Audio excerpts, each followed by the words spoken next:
Hello, welcome to Emotional Badass, where Moxie meets Mindful. I'm Nikki Eisenhower, your host, life coach, and psychotherapist. And on today's episode, I'm discussing limits, intuition, self-respect, and letting go.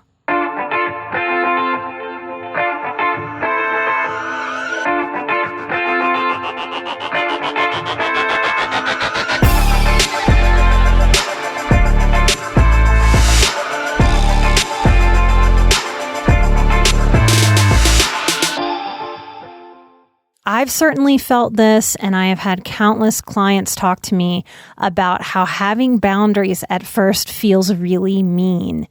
And if our boundaries feel mean, it's probably because we don't really understand personal responsibility, the power of owning our choices, and what self-respect is. So I want to share with you a story about Dagmar the cat today. Now, I know that some of you are not cat people and might have a little eye roll or a little dismissive wave come over you. This is a story about a cat, but this is really a story about limits and letting go and boundaries. So I hope you can relate to this story in a way that is useful and that helps you choose a path of self-respect and limits, even when that's really hard. Now, I waited a few weeks to share this because I needed to have it settle inside of me. A lot of people have asked me inside of the boundaries course, how is it that I have boundaries and feel like a boundaried person, but I'm also very open with my story? Well, I'm open with my story, but I have a lot of boundaries around my time and my energy and my tenderness. So if I still feel really tender about something, I'm probably going to sit with it. I'm still processing. It's still raw. And once I process it and it feels settled and solid and I feel grounded in it, from that place of strength and clarity, that's where I want to share, because that's where I actually have some wisdom. When we're still going through it and still feeling it, I don't think we sort of have the wisdom yet from it. So I had to wait. I had to move through this process to be able to get to the place of being able to do an episode about it. So about 7 to 8 years ago, I had one cat and one dog. I had Sheriff the Chow and I had Merlin the cat. Now, I was leaving my house at night. It was dark. It was stormy. I was in Houston. I was going to a friend's house for dinner and I was running late. And I ran out to the car. It was raining and I heard meow, meow, meow. And I turned around and took a few steps and crouched down. The house next to me had been abandoned and was raised. So this little bitty white cat came running out of the darkness from underneath the house and meow, meow, meow, talking to me, jumped right up on my lap and was purring. Completely confident, completely adorable. She was about 3 months old, and I hadn't known at the time that all cats that have the 3 calico colors, black, white, and orange, are female. I also didn't know that this color mutation, it has a distinct personality. Calicos are talkers. They're protesters. I remember that my first intuition about her was different than it had been about my cat, Merlin. My first intuition about this little kitten that would eventually be named Dagmar was, who do you belong to? Are you female? I have 2 boys. Are you supposed to be mine? I left and I let her there and I said to her, okay, if you're here when I get back, you may be my new baby. But she wasn't there that night when I came back.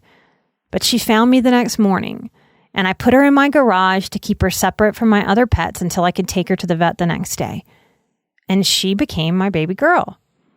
Well, I'm an HSP, I'm an empath, I'm an intuitive, and I am sound sensitive. And sometimes she'd be annoying and I'd shush her or run her off because she'd just talk at me and talk at me and talk at me. But I worked away from home when I first got her in my brick and mortar therapy office and yoga studio. And that was the way it was for the first few years of her life. So something else I learned about cats that I hadn't known before her was that cats don't just walk around meowing for each other. They meow for humans because they sound like babies crying, and that endears them to us. That makes us go, "Aw," and reach down and give affection. So cats developed meowing to really get us to take care of them. and to find them adorable. So for the first few years of her life, I worked away from home. And that really worked for her because I was away from her. That meant she got time in the house away from people, time when she wasn't practicing meowing constantly. And my dog was a chow. He was stoic. He didn't take a lot of attention. A chow is not, at least my chow, is not a dog that vied for my attention. He was very independent and aloof. And sure, he'd come for some loves or some pats and to say hello, but he was a very independent dog, the most independent dog I've ever met, and certainly the most independent dog I've ever raised. And his personality is probably the opposite dog personality to my standard poodle that I have now, Gusto, that you guys hear about if you listen to the show. And if you're on my social media, you see him. We call him the mascot of the show, so he shows up on our Patreon sometimes too. But Dagmar got a lot of attention when I came home, and she played queen of the pet household, and I let her. It worked. My older cat is Merlin. He's all gray. He's all masculine. He's such a little boy of a cat. We call him beef pudding. He's like just a chunk of masculinity. And I appreciated Dagmar for Merlin. I had never heard him meow. And Merlin had been found in a hole or like a sewer as a kitten. He had been lost from his mama too young. And Dagmar seemed to know this about him.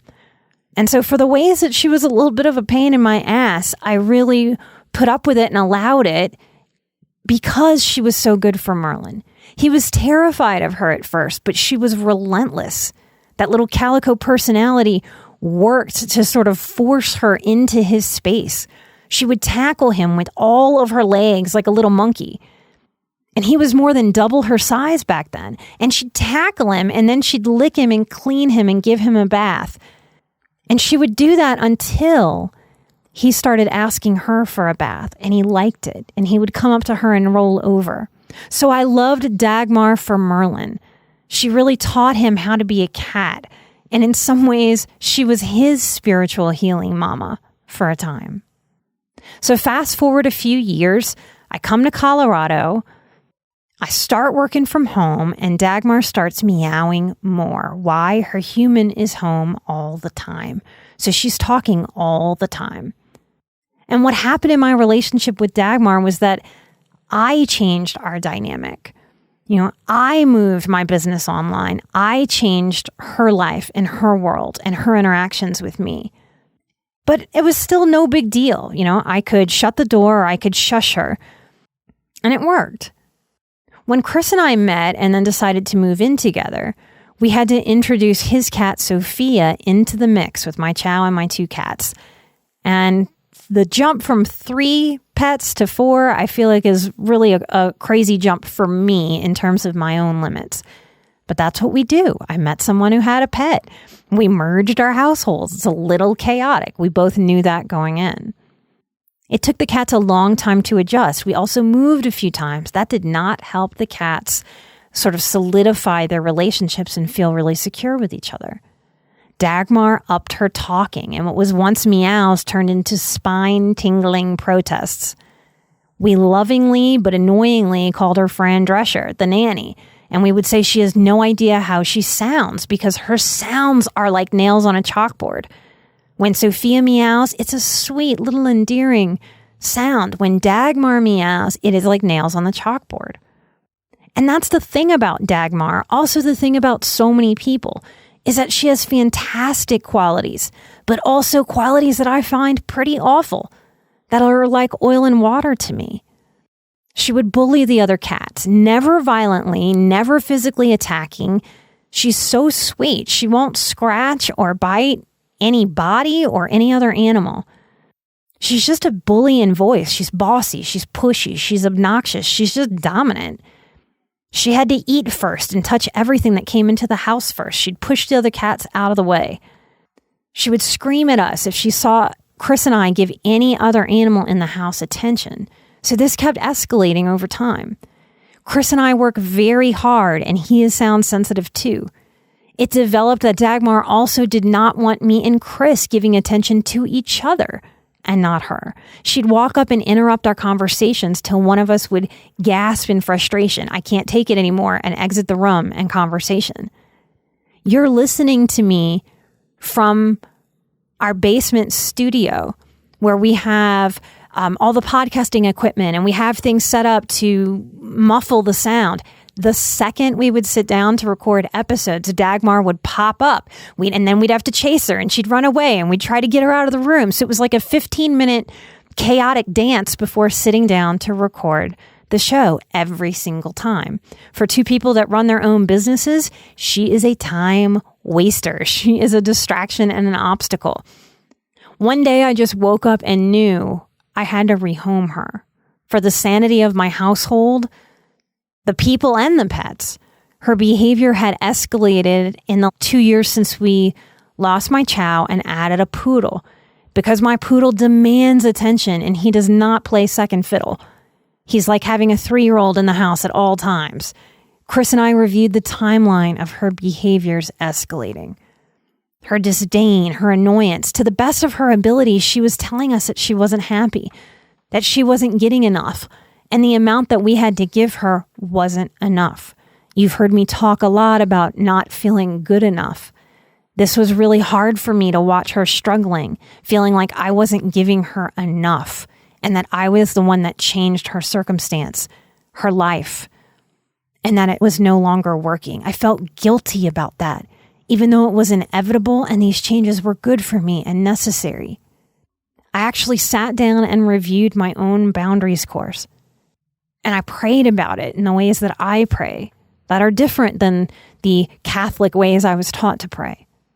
Praying for me now is about my connection with nature and with the universe that's holding me.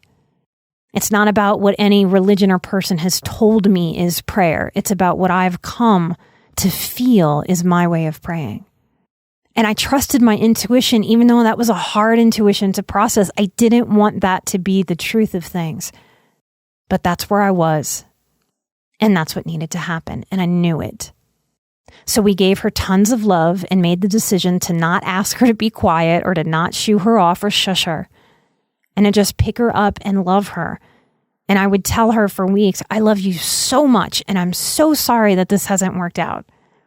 And that I was committed to finding her a home where she could be loved and get the attention she wanted and needed and deserved. And I'd cry some more. And I cried for weeks.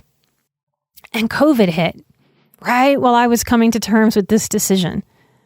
I spent a good bit of energy writing an extremely heartfelt email to a rehoming organization. And because of COVID, I got nothing. I got crickets. I wrote how lovely she is, how affectionate and funny. She always goes in the litter box. She doesn't try to escape out the door. She would never ever scratch or bite a human being or another animal. Gusto proved this over and over again. He would step on her quite a bit and she would scream bloody murder, but she wouldn't scratch or bite him. And that's unfortunate. We needed her to give him a little scratch. She needed to establish some boundaries with him that said, hey, you cannot step on me. You're bigger than me. And if you do, I'm going to have to hurt you. That's how animals communicate. Her sweetness wouldn't let her do it. So she both wanted to be next to him, but also didn't want to give him the corrections that he needed to make that safe and reasonable for them to be together. So Gusto would get amped up and then she'd scream, and it was just a chaotic mess for two highly sensitive people. And he thought it was funny with his poodle personality. He'd put his paw on her and look up at us and make a mischievous smile, like it was funny to touch the cat and make her make this noise. So they were having their own little dysfunctional dynamic of bullying each other. And we had consulted with multiple trainers and our vet, and sometimes it just isn't working. And no one is bad or wrong. It just no longer fits or works. How many times in our lives as highly sensitive people, as survivors, do we have to learn that lesson? That to walk away or to make a change, something doesn't have to be all bad or terrible or toxic or vicious or awfully abusive. It can just be like oil and water. And nobody has to be bad or at fault. It just is the way life shakes out sometimes. I felt really desperate when I heard crickets from the rehoming agency. How am I going to do this? I thought. I couldn't just bring her to a shelter. I don't have that in me. And she's too sweet and too good. And I only wanted to do a situation where if it didn't work out, I could take her back and try to rehome her again because she could be annoying. So I didn't want her to annoy the next person and wind up in a shelter. So I wanted to retain sort of the control to be able to have her return to me so that I could honor my commitments to that little baby kitten that I made to make sure she'd be okay always. A while back, a friend of ours heard us kind of complaining about Dagmar and struggling with the decision to rehome her or not. And he sort of nonchalantly threw out that he might want her if we really decided to rehome her. Jamal is a friend of Chris's that I've loved like a brother pretty instantly. I love this man's sensitivity, his strength, his thoughtfulness, his quiet introversion, his consideration, and he gives great hugs. So we asked him, "Hey, were you serious?" And so he asked his landlord, and a week or two later, we drove her to his home. Now I cried, and I felt horrible in my anxious mind that was creating stories that swirled. The stories that were swirling for me were, I've left so many people and pets to reinvent my life, to do what's best for me. Why is this happening again? What will Merlin do without her? What am I doing to him? Sending what I think is his spiritual mother away. Will she be depressed leaving the other pets into a household with just one cat? Will she bully the other cat? Jamal's Calico Lucky? Will she be mean to her? Are we being crazy thinking that Calico plus Calico will cancel out the calico-ness of these two cats? Or will Jamal go crazy and I'll have to take her back? I've been abandoned and I don't want her to feel like I'm abandoning her. Can you hear how much we project our own wounding onto whatever situation is happening? The second that I walked into Jamal's apartment, I let Dagmar out of the crate, and Dagmar was fine. And I was reminded in a way that soothed my heart and my gut instantly. My tearfulness that as a highly sensitive empath is generally right under the surface, and anything can make it spill over. I felt that sort of dry up. And I just felt centered and calmed. I was reminded that Jamal and Dagmar have had a special bond and a special relationship since they met. It was a gift to remember that they have been bonded since they met. And I saw that right in that moment and I felt it. She walked right up to him, confident little cat. This cat has never been scared going into a new environment, unlike every other cat I've had in my life. So she saw him and said hello and started purring. And they had their little special moment like I've seen them have at my house countless times. And intuitively, I knew and I felt my body calm down. I reiterated that we would take her back if needed. And we were so grateful. And he was too. He needed another cat to play with his single cat. And Jamal has this gorgeous view of the mountains and an active street that is a paradise of a view for any cat to stay stimulated. Jamal also works half from home and half at work away from home. That means Dagmar gets time without people and without reinforcing constant meowing. But she also gets him home a lot to soak him up and to get his love and attention. It's been about 6 weeks since we made this change. We've received pictures and videos of her happy on Jamal's lap, like the satisfied queen she's always intended to be. No competition from a dog, and with the other cat happily submissive to her. Marlin and Sophia, my cats, I thought they would grieve. I thought I'd sent some depression on them. I did not.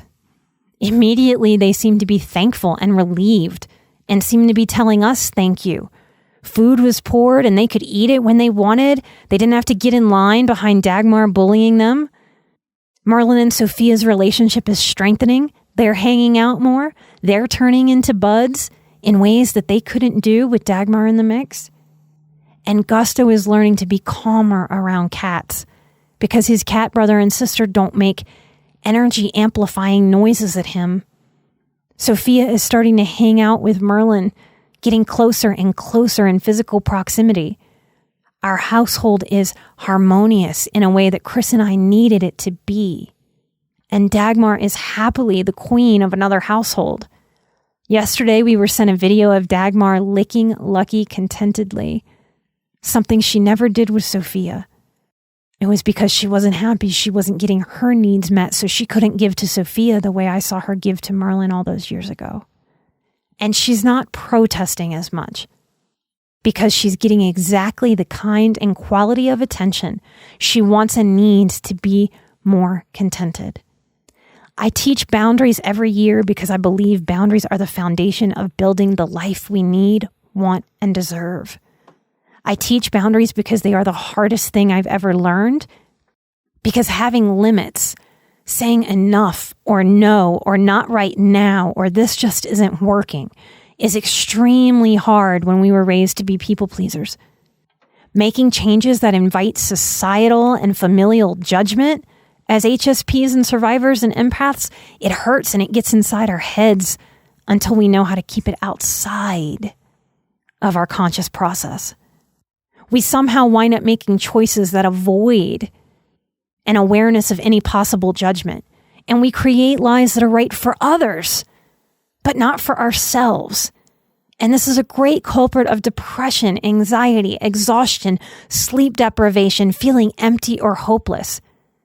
I certainly had thoughts of, oh my gosh, people are going to think I'm such an asshole if I get rid of another pet.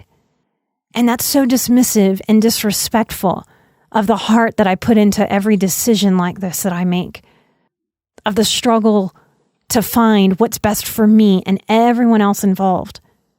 If Dagmar were a person, I don't know that I could have had the conversation with her to convince her she needed to be elsewhere for our well-being, but also for her own because of attachment. We are so attached as highly sensitive people. We are so loyal that attachment can become an over-loyalty that actually winds up shooting ourselves in the foot and other people in the name of attachment. Dagmar was certainly attached to us and we to her emotionally. Severing attachments terrifies sensitives. But we must sever so much to be able to let go, to pivot, to grow, to choose where we can and what we can, to choose where we can choose and what we can choose to shape our lives. Knowing that boundaries and choice are my personal power have grown my life in healthy directions. This is why I teach boundaries over and over again. Boundaries are my peace and my freedom in the end. And I can have boundaries and do boundaries in life knowing that change is hard, knowing the stories that pop up are inevitable, but I can own those too, and I can kick the dysfunction out of my head. I can let go of the processing that no longer serves me from that anxious place, and I can support myself in the boundaries that I need to have the life that I need to build to be able to thrive and not be in survival mode. Today, my story is, because I understand my personal power and personal responsibility in this life, I made the loving decision to make a major change for me, for Dagmar, for Chris, for Merlin, for Sophia, and for Gusto. All of us are happier for it. I am grateful that I allow myself to feel it all. I am grateful I have earned the wisdom and maturity to know and believe and act from love. And that love doesn't just endure and allow. Love has limits and says enough and no, and it's time for a change, even though I don't know what will happen.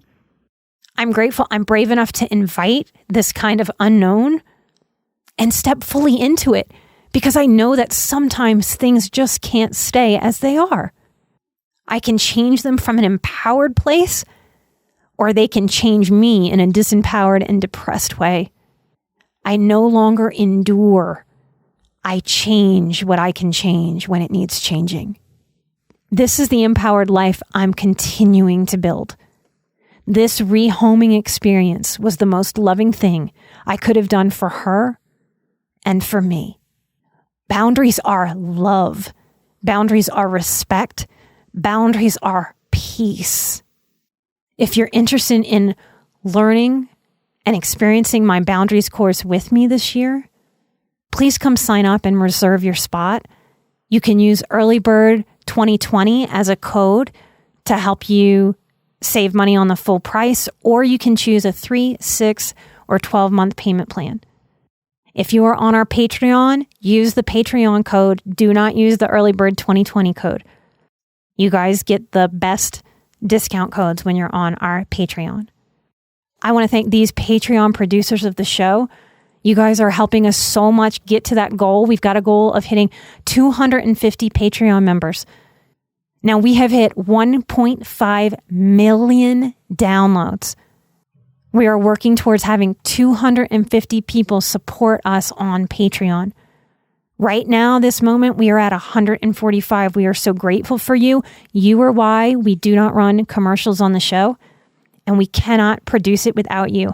I want to thank Kate F., Pat L., Caitlin, Tanya R., Samantha D., Ann W., Tiana M., Jessica, Gabriella, Katie, Victoria, Lisa H., and Jan H. Thank you for supporting the high quality production of this show.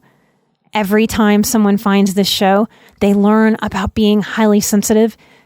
They no longer have to feel crazy and confused and other than. They connect with a tribe and hopefully feel unalone as they begin the journey to understand what it is to be a highly sensitive person, to be an insightful survivor, to be a seeker, and to take care of ourselves and to explore and own everything that means so that we are living the very best one precious life, like Mary Oliver says, because that's what we get, this one precious life. I also want to say thank you to all of you who took your time to vote for us at Podcast Awards. I don't know if I can do this part without crying. I have no idea how many of you voted, but if you did, thank you so much. We've made it into the semifinals for the Podcast Awards in the category of health. So we are 1 out of 10 shows. There's no more voting you can do, so don't run to try and vote for us unless you got an email from Podcast Awards. Then you are part of the special selection committee to help figure out who the winner is. So as soon as we know, we will announce to you. Thank you so much. Every bit of exposure connects people to this show and this material. That was my goal for the show, and you guys have helped me make it happen. Healing is so exponential. Thank you for your contributions in your own life to the world and to everything that you do to show people what change looks like and how to be the change you want in the world. Take care of yourselves, and I'll see you here next time. Till then, remember, I'm an emotional badass. You are an emotional badass. And together, we are where Moxie meets mindful. Light and love. Bye-bye.